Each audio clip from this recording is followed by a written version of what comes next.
सतनाम साखी सिंध देश के टंडा आदम में स्थित पावन तीर्थ श्री अमरापुर दरबार डिब्ब, जहां हर साल आचार्य श्री सद्गुरु स्वामी टेवराम जी महाराज द्वारा स्थापित कुंभ के समान विशाल चैत्र मेला, हजारों श्रद्धालु व संत महात्माओं की जुड़ती थी भीड़ उस ज्ञान सरोवर में डुबकी लगाने।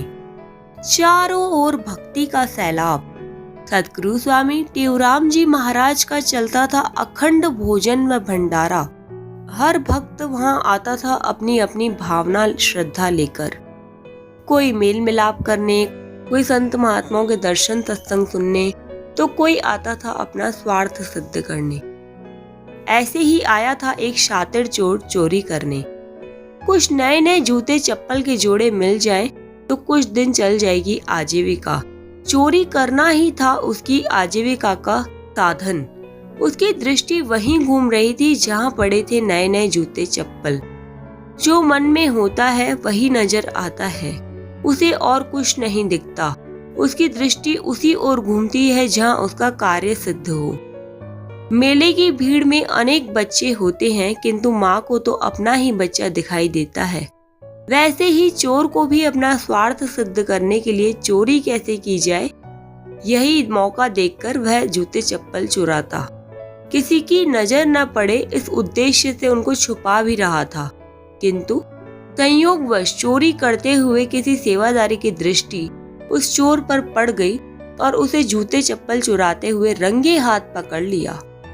बड़ा भयभीत, बहुत डरा हुआ, सहमा हुआ। कुछ सेवादारी ने उसे बहुत डांटा तो किसी ने उस चोर को मार भी लगाई। पर कुछ समय पश्चात एक सेवादारी ने कहा, चलो इसे स्वामी जी के पास लेकर चलते हैं, जैसे स्वामी जी आज्ञा देंगे वैसा ही करेंगे। महापुरुषों का आशीर्वाद कब किसके ऊपर बरस पड़े ये कौन जानता है। संत महात्माओं के दर्शन व संग से हृदय परिवर्तित हो जाता है। उनके पास तो कैसा भी अधम से अधम व्यक्ति क्यों न आए, वे तो उसके ऊपर अलौकिक कृपा बरसाते हैं, जिससे उसका जीवन परिवर्तन हो जाए और मुरझाए पुष्प की तरह पुनः वो पुष्प खिल उठे। ऐसी ही अनुपम कृपा होने वाली थी इस चोर के ऊपर। कुछ समय बाद सेवादारियों द्वारा चोर को आचार्य श्री के पास लाया गया। अब स्वामी जी के समक्ष वह चोर खड़ा था। श्री गुरु महाराज जी के मुख पर भक्ति की अलौकिक आभा थी, तेजोमय ज्योति पुंज से सुशोभित। चोर बड़ा डरा हुआ, शरीर कंपायमान, मायूस चेहरा, सहमा हुआ सा मन ही मन सोच रहा था, क्या होगा अब मेरा? मुझे जेल में बंद करवा देंगे, परिवार बेघर हो जाएगा, मैंने ये पाप कर्म क्यों किया? मन ही मन पश्चाताप कर रहा था। पर महापुरुषों की नजर तो अद्भुत होती है। नानक नजरी नजरे निहाल। संत महात्मा तो नजरों से ही निहाल कर देते हैं। व्यक्ति चाहे कैसा भी क्यों ना हो, उनके लिए कृपा दृष्टि समान होती है। वे अपनी अंतर्दृष्टि से ही जान जाते हैं कि इस जीव का उद्धार कैसे हो। उनका अवतार परोपकार के लिए ही होता है। तब श्री गुरु महाराज जी ने उसे देखकर ऐसी कृपा दृष्टि उस पर डाली कि चोर का होने लगा मन परिवर्तन। स्वामी जी के श्री चरणों में नतमस्तक होकर क्षमायाचना करने लगा। अपनी भूल का पश्चाताप करके बिलक बिलक कर रोने लगा।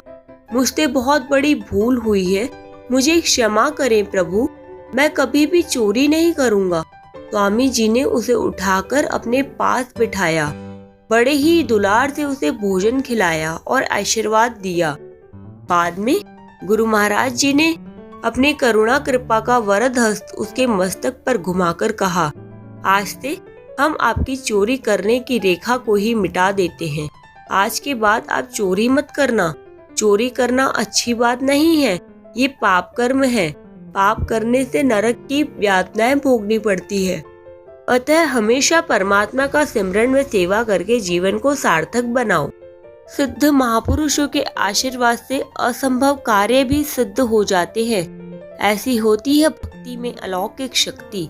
फिर क्या था? स्वामी जी ने उस चोर की चोरी की आदत को मिटाकर श्री अमरापुर दरबार का चौकीदार बना दिया। फिर उसने जीवन पर्यंत आश्रम की सेवा करके अपना जीवन सफल किया। आचार्य श्री के पावन चरणों में शत नमन, बारंबार प्रणाम। धन धन सद्गुरु स्वामी टेऊराम जी महाराज। सतनाम साखी।